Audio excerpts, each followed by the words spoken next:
Okay, everyone, this chapter's problem set is going to be in Python from terminal. Most of the other times we're going to be doing this from a Jupyter notebook.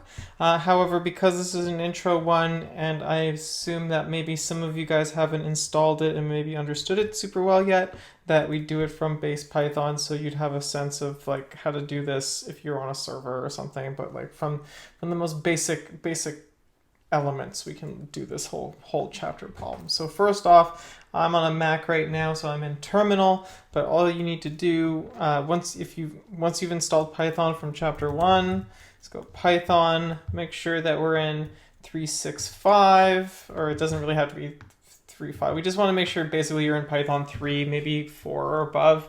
But just use the most stable current version, and you'll be fine.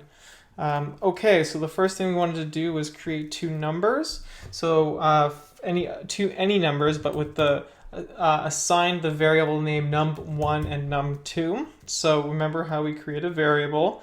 We go num1 as the variable name, use the assignment operator, and I'm going to give it this number. And I'm going to give it another number. Let's just do 5,000. And we want to do like some sort of math operation to this, okay? So maybe we do num1 divided by num2. Okay, that's a float with those numbers. Remember, because we're doing division right now, it would come out that way because there's an uneven number there. So it dynamically changes this integer to a float, and that's the number there. The other thing, and that's task one, guys, was to create those two objects and to do some sort of math operation on them. So please do it yourself. And I'm going to save this as my result. So I'm saving the output of that for maybe something I'd want to do later. Okay, so the next thing I want to show you guys is how to learn about a couple of new functions for one data type. I won't go through both. I'm going to show you the process that I did in order to do that within base Python. Okay, so first what I did was I went help, and I went into the help menu. Remember how we did that? And then what I did was I went help again. But I put in string, the data type string, or the object type string. Oops, what did I do here? I just put string, actually. There we go. I didn't need help again. That was silly. And so here we are. Remember that I said ignore the underscored functions here because you can't use them. They're to initialize things. So just press down on our keyboard and look at all of these different things that we haven't looked at that we can use. I'm going to go and look at two particularly. So we looked at the dot lower and dot upper before, which lowercase or uppercase all of your functions. I'm going to show you about rstrip and also about title. So rstrip here will return a copy of the string with any white space removed. It'll also remove like special characters like line breaks and tabs, which is useful if you have certain types of text. I'm also going to show you about title, which will give a title-cased version of whatever string you build. Okay, so that is all I want to do because that's two functions for strings. So I'm going to press Q to get out of the help, that function there, and then Control D to exit out back into Python. You can also press exit, I think, in Python to exit the help menu. And it also tells you can also do this if you want to like not go into the help menu at all. So okay, let's create a string. We'll go string one, and we'll call it a new string with white space, like that. All right, and we'll even put in a line break and do this.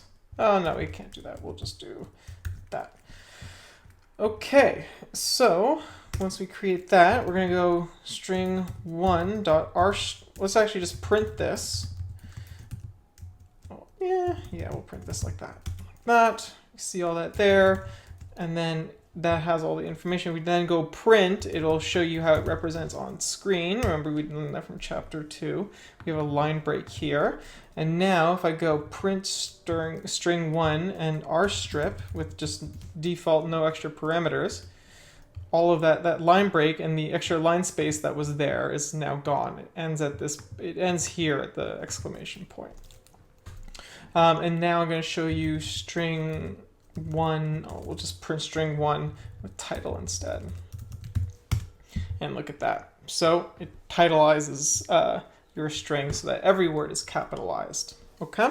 So one other way you could probably go about doing this is if you go to your browser, you can like look at let me pull one up for you. If you go to like if I Google like help string type or string functions Stack Overflow or Python documentation. Let's go Python documentation. And it'll bring us either to our Stack Overflow because I'm there all the time, or built-in functions, and this is in Python 3.7. So you can start to see all the functions that you can use in with Python, and then for specific types from the official documentation. This is a great way to look through all that information as well. Okay, guys. With that, that's basically all you need to learn from me for the solution to this.